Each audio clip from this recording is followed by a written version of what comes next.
नमस्कार, welcome to your destiny जीत और मैं हूं आपका मेंटर रत्नेश सर। आज हम लोग आरएस नोमेनक्लेचर का अंतिम भाग करने वाले हैं, जिसमें हम RS nomenclature of 2D structures पढ़ने वाले हैं। तो ये शुरू करने के पहले मैं कुछ पॉइंट्स बताना चाहता हूं आप लोगों को। वो है कि जो स्टीरियो आइसोमर्स होते हैं उनकी तो आप कॉन्फ़िगरेशन जो डिफ़र करती है उसको प्रॉपर्ली डेजिग्नेट करना ज़रूरी था, और इसके लिए सबसे ओल्डेस्ट नोमेनक्लेचर जो था वो ये optical isomers having chiral centres के लिए वो है DL सिस्टम। ठीक है, ये किसने इंट्रोड्यूस किया था? तो एमिल फिशर ने। और जो मॉलिक्यूल उन्होंने खोजा था, मैंने खोजा नहीं था, जो मॉलिक्यूल उन्होंने चूज़ किया था उसका नाम है ग्लिसर एल्डिहाइड मॉलिक्यूल। और आप देख पा रहे हैं कि ग्लिसर एल्डिहाइड का यहाँ पे मॉड्यूलर फॉर्म भी दिया हुआ है एंड DL एंड L दोनों ही कॉन्फ़िगरेशंस दिए हुए हैं यहाँ पे। ये है आपका फिशर प्रोजेक्शन। ठीक से समझ लीजिए, मॉड्यूलर फॉर्म दूसरा मॉडल एक बना हुआ है, आप कार्बन और बाकी सब के मॉडल्स देख रहे हैं एटम्स के, और साथ ही साथ आप ये देख रहे हैं कि कैसे उसको DL यानी कि कॉन्फ़िगरेशन में हम उसको बदल सकते हैं या लिख सकते हैं। तो इसके लिए जानना ज़रूरी है कि फिशर ने इसको आर्बिट्रेरीली मतलब असाइन किया था D एंड L। वैसे D किसको कहा था उसने और L किसे कहा था, ये जानना ज़रूरी है। तो जो प्लस साइन थे, जो यानी कि प्लस साइन वाले जो कंपाउंड्स थे, जो आइसोमर्स थे, स्टीरियो आइसोमर्स जो रोटेट करते हैं plane of polarisation in clockwise direction, उस प्लस वाले को D उन्होंने डेजिग्नेट किया, और माइनस साइन वाले जो कि एंटी क्लॉकवाइज रोटेशन करवाते हैं तो उनको उसने L साइन दिया। समझे में आ गई? अब D एंड L क्या है? तो D actually dextro in Latin means right, और आपका L माने होता है लेविस, माने नहीं, लैटिन में लेविस होता है, माने होंगे लेफ़्ट।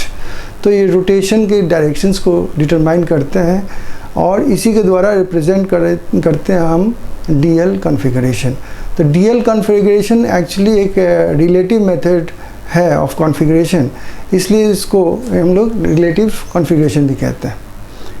अगर समझ में आ गई तो हम RS वाले में चलते हैं। तो RS नोमेनक्लेचर में क्यों लाया गया, ये पहले जानना जरूरी है।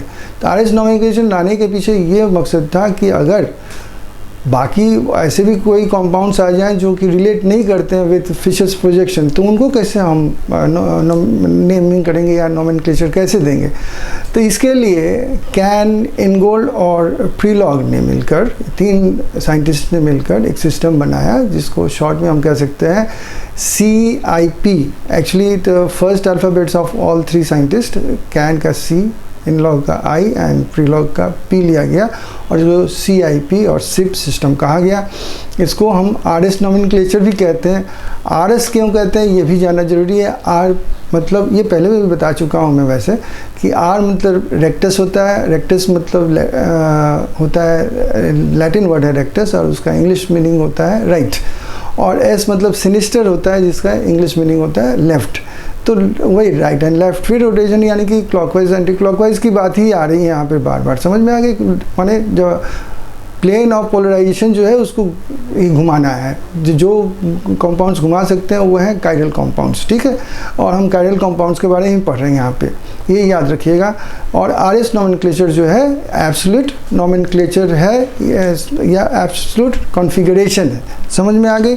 अब इसके आगे हम चलते हैं एक्चुअल क्लास में। वो है कि हम अब डिटरमाइन करेंगे कि 2D। अच्छा, 2D में कह रहा हूँ तो एक चीज़ बता दूँ आपको कि फिशर्स प्रोजेक्शन मैंने बनाया था, आपको याद होगा एक क्लास में मैंने ऐसे दिखा दिया था फिशर्स प्रोजेक्शन। ये आप लोग गलती मत कीजिएगा, वहाँ पे देखिएगा, वहाँ पे मैंने एक प्रेजेंटेशन किया था जिसमें D एंड L लिखा हुआ था कंपाउंड्स के नीचे। यानी कि ये जो तरीका, तो ये 2D है, ये फिशर प्रोजेक्शन नहीं है, ये 2D है। 2D में उन्होंने कैसे फिशर प्रोजेक्शन किया, कैसे उन्होंने नोमेनक्लेचर किया, कैसे नेमिंग किया, D एंड L को हम एक्चुअली कहते हैं यहाँ पे Fischer projection and not the 2D structure. तो हम आज 2D स्ट्रक्चर्स को पढ़ेंगे, समझ में आ गई। तो 2D स्ट्रक्चर्स लेते हैं तो पहला हम देखते हैं कि रूल क्या है, ये जानना जरूरी है। तो उसके लिए हम स्टार्ट करते हैं विद द वीडियो। ओके, कम। तो देखिए, ये पहला हम लेते हैं कंडीशन 1। कंडीशन 1 क्या है ये जानना जरूरी है। पहले कंडीशन 1 ये है कि अगर यहाँ पे हमेशा याद रखिएगा, ऐसे लाइन्स टाने जा रहे हैं तो यहाँ पे सेंट्रल का जो एटम है वो कार्बन का लिया गया है, क्योंकि कार्बन हम ले रहे हैं। और सेकेंड पॉइंट ये देखना है कि कहाँ पे H या लोएस्ट प्रायोरिटी ग्रुप, मैंने इसके आगे वाले वीडियो में आपको लोएस्ट प्रायोरिटी ग्रुप के बारे में बताया है। हम यहाँ पे डिस्कस नहीं करेंगे अब लोएस्ट प्रायोरिटी ग्रुप क्या होता है, क्यों होता है, कैसे होता है। ये सारा चीज़ जानने के लिए आपको प्रीवियस वीडियो देखना होगा। यहाँ पे मैं बता दूँ कि H यहाँ पे लोएस्ट प्रायोरिटी ग्रुप होगा और बाकी सब ग्रुप्स को मैं लिख रहा हूँ, बाद में बताता हूँ क्या मैं करना चाह रहा हूँ।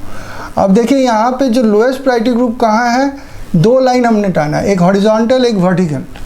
अगर आपका लोएस्ट प्रायोरिटी ग्रुप कौन सा है, ये 4, ये 4 है, सॉरी, ओके 4। अब 4 जान ले, इसका मतलब ख़त्म हो गया, ऐसा नहीं है, सबका जानना होगा। O है, यहाँ 1 होगा, यहाँ पे 2 होगा, यहाँ पे 3 होगा, ये 4 होगा, ये प्रायोरिटी ग्रुप्स हो गए। अब हम देखेंगे कि ये अगर वर्टिकल लाइन पे है लोएस्ट प्रायोरिटी ग्रुप और 1 से लेकर 2 होते हुए अगर हम 3 के पास आते हैं तो देखेंगे रोटेशन कैसे हुआ। तो यहाँ पे क्लॉकवाइज रोटेशन हुआ है। क्लॉकवाइज रोटेशन अगर होता है तो याद रखिए, मैं वर्टिकल लाइन पर लोएस्ट प्रायोरिटी ग्रुप की बात कर रहा हूँ, ये दिमाग में रखिएगा। तो इसका क्या कॉन्फ़िगरेशन होगा, इसका कॉन्फ़िगरेशन होगा, सॉरी, इसका कॉन्फ़िगरेशन होगा R कॉन्फ़िगरेशन। क्या होगा, R कॉन्फ़िगरेशन। ये पॉइंट समझ में आ गई आपको। अब मैं दूसरा 2D स्ट्रक्चर लेता हूँ आपको एक समझाने के लिए। चलिए देखिए, C है, Br I H and Cl। यहाँ पे देखिए ये I है, सॉरी। तो इसमें सबसे बड़ा जो प्रायोरिटी ग्रुप कौन सा है, यानी कि हम लोग यहाँ पे एटॉमिक नंबर के थ्रू देखें तो ये होगा 1 नंबर, ये होगा 2 नंबर, ये होगा 3 नंबर और चौथा आपका हाइड्रोजन बन रहा है यहाँ पे। अब अगर हम 1 से लेकर 3 तक जाएं तो कौन सा है ये रोटेशन हुआ है, एंटी क्लॉकवाइज हो गया। क्या हो गया, एंटी क्लॉकवाइज रोटेशन। और ये जो H है किस पर है, ये वर्टिकल लाइन पे है। कहाँ है, वर्टिकल लाइन पर। तो अगर वर्टिकल लाइन पर एंटी क्लॉकवाइज रोटेशन हो from first priority through to the third priority group, तो क्या कॉन्फ़िगरेशन होना चाहिए, S कॉन्फ़िगरेशन। ठीक है, क्लियर हो गया। तो ये मैंने दोनों कंडीशन 1 बताया मैंने आपको कि अगर वर्टिकल लाइन के ऊपर, वर्टिकल लाइन, ये लाइन वर्टिकल लाइन है, इस लाइन के ऊपर अगर H कहीं है, यानी कि not only H, any lowest priority group हो, तो हम ये कंडीशन मानेंगे। क्या कंडीशन, कि अगर क्लॉकवाइज रोटेशन होता है फ्रॉम 1 to 3 तो वो होगा R कॉन्फ़िगरेशन, और अगर एंटी क्लॉकवाइज होता है फ्रॉम 1 to 3 तो ये S कॉन्फ़िगरेशन होगा। ये क्लियर हुआ आपको। तो हम अब सेकेंड कंडीशन पर चलते हैं। ओके, तो हम शुरू करते हैं सेकेंड कंडीशन, कंडीशन 2। कंडीशन 2 क्या है देखें अब। तो कंडीशन 2 के लिए आपको बता दें कि अब हम लोएस्ट प्रायोरिटी ग्रुप को कहाँ रखेंगे। श्योरली आपको समझ में आ गया हो कि हम रखेंगे इसको किस पे, हॉरिजॉन्टल पे। तो ये पकड़ लीजिए, हॉरिजॉन्टल पे हम H ही पकड़ लें, लोएस्ट प्रायोरिटी ग्रुप, और ये हॉरिजॉन्टल लाइन पर हमने रखा। ये 4 नंबर हो जाएगा लोएस्ट अगर होगा तो। अगर देखते हैं बाकी क्या है हमारे कंपाउंड्स, तो NH2 लिखता हूँ, यहाँ पे CH3 लिख देता हूँ, और यहाँ पे COOH लिख देता हूँ। इनके बीच में अब देखें क्या हो सकता है, 1 यहाँ पे होगा, ये यहाँ पे 2 होगा और ये 3 होगा। तो ये कैसे रोटेट करेगा, तो ऐसे रोटेट करेगा। देखिए 1 से 2 आएगा, 2 से 3 तक आएगा। रोटेशन ऐसे होगी जब, और ये तो हॉरिजॉन्टल है, तब क्या होगा, हॉरिजॉन्टल चूँकि है और रोटेशन कौन सा है, ये एंटी क्लॉकवाइज। कौन सा है रोटेशन हो गया, एंटी क्लॉकवाइज। तो एंटी क्लॉकवाइज रोटेशन अगर हो और एच हॉरिजॉन्टल पे है तो कॉन्फ़िगरेशन इसका आर एस कॉन्फ़िगरेशन का आर कॉन्फ़िगरेशन होगा। देखिए समझ में आया कि नहीं। ओके, अब नेक्स्ट एग्जाम्पल लेते हैं जिसमें कि इसका उल्टा दिखाएंगे। ओके चलिए अब चलते हैं लास्ट एग्जाम्पल पर। तो देखिए आप सी लेते हैं, फिर से सी आप तो हमेशा रहेगा, ये कायरल ये एटम है जिसके चारों तरफ, कायरल क्या होता है, जिसके चारों तरफ अलग अलग ग्रुप्स होते हैं, ठीक है ना।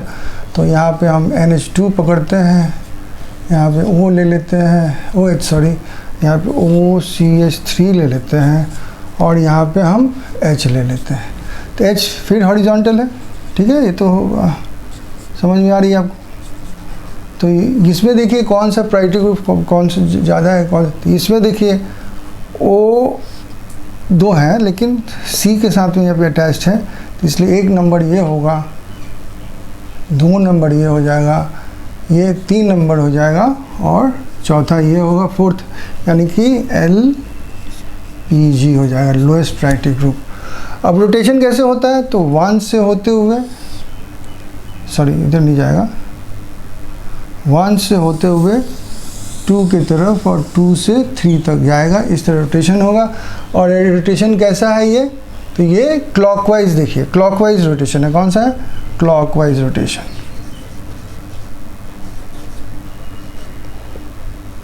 क्लॉकवाइज रोटेशन, ठीक है। और तो क्लॉकवाइज, तो एंटी क्लॉकवाइज मैंने दिखाया था इसके आगे। तो क्लॉकवाइज से क्या होगा, एस कॉन्फ़िगरेशन। तो जस्ट ऑपोजिट ऑफ वर्टिकल हो गया। हॉरिजॉन्टल जब रहेगा लाइन पर एच, तो उसका जो मेथड ऑफ, जो मैंने कंडीशन 2 में कह रहा हूँ, condition 2 is just opposite of condition 1। ये बात क्लियर हो गई। तो आज की वीडियो हम यहीं पर ख़त्म करते हैं। ज़रूर आपको अच्छी लगी होगी, आशा करते हैं, और मिलते हैं नेक्स्ट वीडियो में वंस अगेन। अगर ये वीडियो आपको अच्छा लगा है तो लाइक, शेयर और सब्सक्राइब करना ना भूलें। इससे मोटिवेशन मिलती है ताकि मैं और भी अच्छी वीडियोस अपलोड कर सकूं। साथ ही साथ रिक्वेस्ट है कि आप बेल आइकन ज़रूर प्रेस करें ताकि अपलोड करते ही नोटिफिकेशन आपके पास तुरंत पहुंचे। साथ में जुड़े रहने के लिए धन्यवाद।